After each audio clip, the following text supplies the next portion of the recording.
दोस्तों, पुराने समय की बात है। किसी राज्य में एक राजा था। वो बहुत ही धार्मिक और वीर था। राजा में कई गुण थे। एक दिन उसके दरबार में एक ज्योतिषी आया। किसी मंत्री ने बताया कि ये बहुत ही सिद्ध ज्योतिषी है। इनकी भविष्यवाणियां हमेशा सच होती हैं। राजा की उत्सुकता बढ़ गई। उसने ज्योतिषी को अपने महल में बुलवाया। महल में राजा ने अपनी कुंडली दिखाई।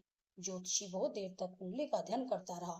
फिर उसने राजा को कहा कि महाराज, आपका तो जीवन ही बेकार है। आपके सारे रिश्तेदार आपके सामने ही मारे जाएंगे।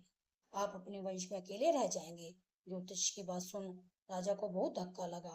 वो निराशा में चला गया। उसका काम में मन नहीं लगता। दरबार में भी अनमना सा रहने लगा। ये देख सारे मंत्री परेशान हो गए, लेकिन किसी की हिम्मत नहीं हुई कि राजा से कुछ पूछ सके। एक दिन मणिराज नाम के एक समझदार मंत्री ने एकांत देकर राजा से उसकी उदासी का कारण पूछ ही लिया। राजा ने कहा कि उस ज्योतिषी ने कहा है कि मेरा पूरा परिवार मेरे सामने ही खत्म हो जाएगा। इस बात से मुझे गहरा सदमा लगा है। मैं परिवार की सुरक्षा को लेकर परेशान हूँ। मंत्री समझ गया कि राजा किसी कारण से परेशान है। उसने कहा, महाराज, मैं एक पंडित जगन्नाथ जी को जानता हूँ। वे भी बहुत सिद्ध हैं। मेरे ख्याल से एक बार उनसे भी बात करना चाहिए। राजा ने कहा, ठीक है, उन्हें भी बुलवा लो। पंडित जगन्नाथ को बुलाया गया। मंत्री ने सारी परेशानी बताई। पुराने पंडित की भविष्यवाणी भी बताई।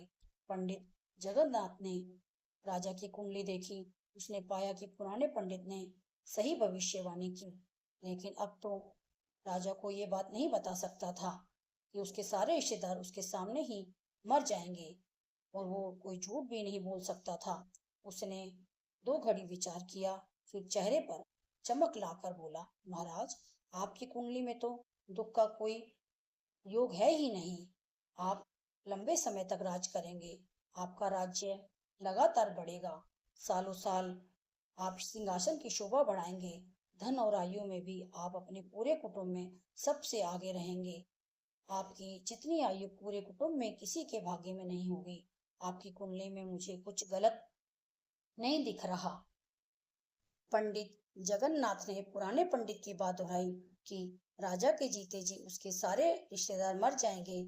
यह कहकर कि पूरे कुटुंब में उससे ज्यादा किसी की आयु नहीं है। लेकिन राजा को पंडित की बात सुन काफी संतोष हुआ। उसे खूब सारा इनाम भी दिया। कहानी का सार, जरूरी नहीं है कि कड़वा सच कड़वे तरीके से ही कहा जाए।